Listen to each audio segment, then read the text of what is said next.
intercom. Maybe a radio?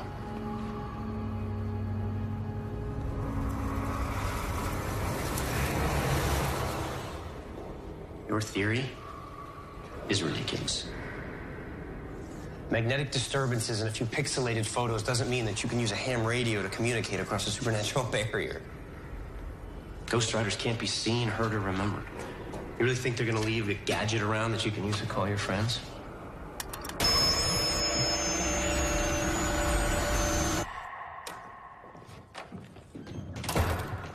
There you are. You heard it too? Where's it coming from? This way.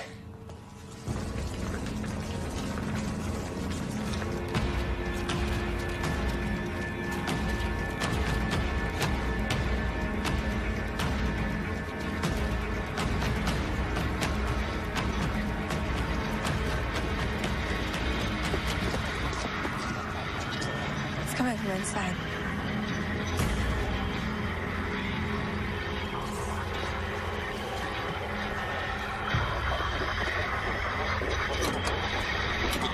Somebody just locked the keys inside?